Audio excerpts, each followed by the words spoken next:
भिंडी की उन्नत खेती ओकरा फार्मिंग के बारे में इस वीडियो के माध्यम से आज बात करने वाले हैं। अभी तक जो रेट थे भिंडी के वो डाउन जा रहे थे। सर्दियों की जो भिंडी निकलती है वो डाउन जा रहे थे, लेकिन यदि हम गर्मियों में भिंडी की खेती करते हैं, उसकी बुआई लास्ट मार्च में या फिर अप्रैल के महीने में बुआई करते हैं, तो इस समय जर्मिनेशन अच्छा होता है और गेहूं की कटाई के बाद हमें खेत खाली नहीं रखना है, उसकी जगह आपने को भिंडी की बुआई करना चाहिए किसान भाइयों। इससे क्या होगा कि हमारे खाली खेत का उपयोग भी हो जाता है और हमें अतिरिक्त इनकम भी मिल जाती है, और जो गर्मियों की भिंडी आपकी आएगी बाज़ार में, उसका जो मार्केट रेट है वो भी हमें हाई मिलता है, अच्छा मिलता है किसान भाइयों। इसलिए गर्मियों में हमें भिंडी की फसल ज़रूर लगाना चाहिए। कीट बीमारियों को कंट्रोल करना चाहिए समय पर। पीला मोजेक है और वाइट फ्लाई है, इनको ज़रूर भिंडी की फसल में मॉनिटरिंग करें और समय रहते कंट्रोल करें। इससे आपकी पीला मोजेक की समस्या कम हो जाती है किसान भाइयों। इसके अलावा आप ड्रिप मल्चिंग से खेती कर सकते हैं। अब क्या होता है कि अंकुरण कभी कभी कम होता है, तो इसके लिए आपको क्या करना है कि पहले बीजों को अंकुरित कर लीजिए, उसमें पानी में डाल दीजिए जिससे अंकुरित हो जाएं। उसके बाद फिर आप एक दिन बाद निकाल कर किसी गीले कपड़े में या आजकल जूट की जो बोरी आती है उसमें आप ठीक तरीके से बांध के और फिर गोबर की जो खाद होती है, गोबर का घूरा, वहाँ पे आप गड़ा दीजिए। उससे आपका जो अंकुरण है 3 दिन में बेहतरीन हो जाता है और फिर आप उसकी ट्रांसप्लांटिंग कर सकते हैं या 2-2 पौधे आप खेत में लगा सकते हैं। इसके अलावा आप प्लास्टिक की प्रोट्रेज में आप नर्सरी तैयार कर सकते हैं, क्योंकि इससे अंकुरण जल्दी होता है। वर्मी कंपोस्ट और कोकोपीट में ठीक तरीके से फिल करने के बाद यदि तैयार करते हैं तो आपकी जो फसल है वो स्वस्थ रहती है और ग्रोथ जल्दी लेती है। इसलिए आप प्लास्टिक के जो प्रोट्रे हैं उनमें भी तैयार करके नर्सरी और फिर प्लांटेशन कर सकते हैं किसान भाइयों।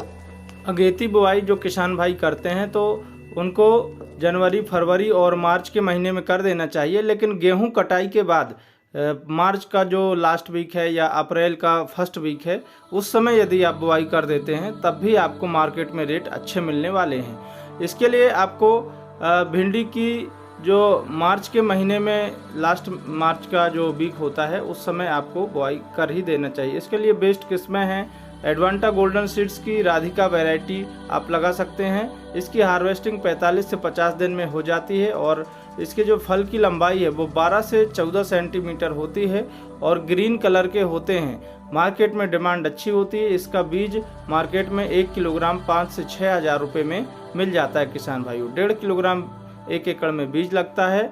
और इसके अलावा और भी अन्य किस्में हैं जिनको आप लगा सकते हैं। नामधारी की NS 562, इसके अलावा सेमिनिस कंपनी की 1408, और इसके अलावा आप नोनहैम्स की सम्राट को लगा सकते हैं। सिंजेंटा की ओकरा OH 102 के नाम से आती है, इसको लगा सकते हैं। BNR की 999 के नाम से आती है, इसको आप लगा सकते हैं। लेकिन यदि हम बात करें मध्य प्रदेश, उत्तर प्रदेश, राजस्थान के किसानों की, तो उनको राधिका वैरायटी का जो रिजल्ट है वो काफ़ी शानदार देखने को मिला है, तो आप राधिका वैरायटी को लगा सकते हैं। इसके अलावा अपने क्षेत्र, जलवायु, मौसम के अनुसार वैरायटी का चुनाव करना चाहिए। लाइन से लाइन की दूरी 3 से 3.5 फीट, पौधे से पौधे की दूरी 2 फीट रखनी चाहिए किसान भाइयों। और इस दूरी पर बुआई करते हैं तो 1.5 किलोग्राम बीज 1 एकड़ में आपका लगे। बात करते हैं खाद के शेड्यूल के बारे में, तो बेसल डोज आपको ज़रूर किसी देना चाहिए। इससे फसल की जो वृद्धि एवं विकास है वो बहुत अच्छा होता है। आपकी फसल में फ्रूटिंग ज़्यादा आती है, फ्लावरिंग ज़्यादा आती है, इसलिए आपको बेसल डोज के रूप में गोबर की खाद 2 ट्रॉली लेना है। और इसके साथ साथ आपको DAP खाद आपको 1 बैग लेना है, SSP खाद 1 बैग और MOP 20 kilogram, bentonite sulphur 5 kilogram प्रति एकड़ बुआई के समय आपको प्रयोग करना चाहिए। इसके अलावा कीट बीमारियां आती हैं फसल में, तो उसको कंट्रोल करने के लिए स्प्रे शेड्यूल आपको अपनाने चाहिए।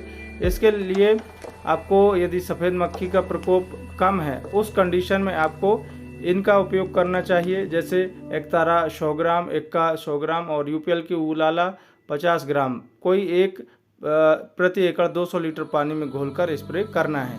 वहीं यदि आपके खेत में सफ़ेद मक्खी का प्रकोप बहुत अधिक हो गया है, ज़्यादा है, तो उस कंडीशन में आप BASF की एफेकॉन 250 ml और JU एग्रीसीड्स की त्रिदेव 300 ml या फिर आप इनमें से किसी एक का 200 लीटर पानी में घोलकर स्प्रे कर सकते हैं। फंगस की समस्या है, डाउनी मिल्ड्यू, पाउडरी मिल्ड्यू और इसके अलावा अन्य फंगस हैं, तो उनको कंट्रोल करने के लिए आपको इनका उपयोग करना चाहिए। जैसे आपको टाटा की ताकत आती है और कवच आती है और M45, इनमें से किसी एक को 200 लीटर पानी में घोलकर स्प्रे करना चाहिए। वहीं यदि इल्लियों की समस्या है और सुंडी की समस्या है तो उसको कंट्रोल करने के लिए, इल्लियों की रोकथाम के लिए आपको प्रोफेक्स सुपर लेना है या फिर आपको प्रोक्लेम लेना है और FMC की कोराजेन आती है। इनमें से किसी एक को प्रति एकड़ 200 लीटर पानी में घोलकर स्प्रे करना चाहिए।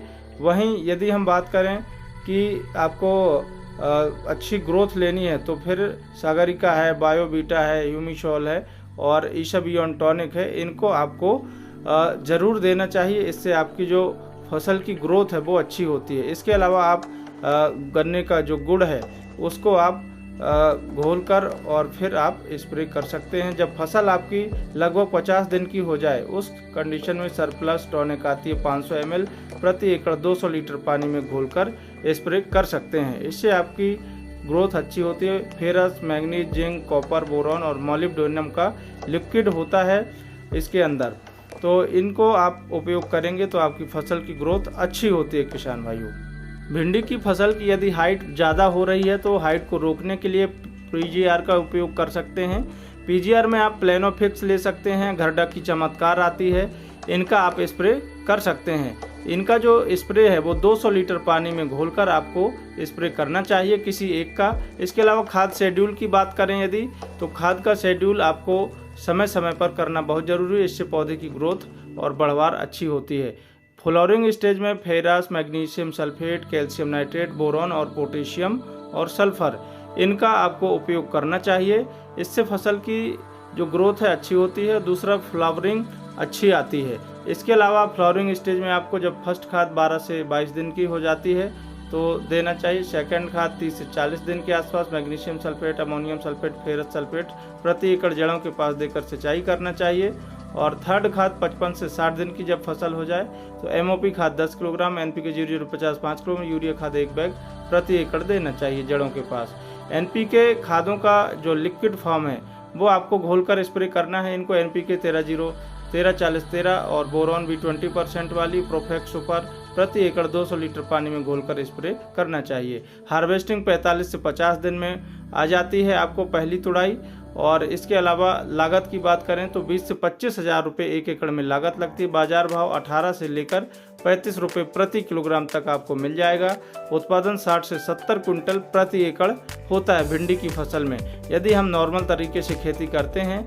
लाइफ साइकिल की बात करें तो 3 से 4 महीने की लाइफ साइकिल होती है और शुद्ध लाभ नेट प्रॉफिट 2 से 3 लाख रुपए 1 एकड़ में होता है। जैसा हमने आपको बताया, यदि इस तरीके से खेती करते हैं तो सभी किसान भाई वैज्ञानिक विधि से खेती करें और अच्छा लाभ कमाएं, यही हमें उम्मीद है, यही कामना करते हैं। इसी के साथ सभी किसान भाइयों को जय जवान, जय किसान, जय विज्ञान, जय श्री राम।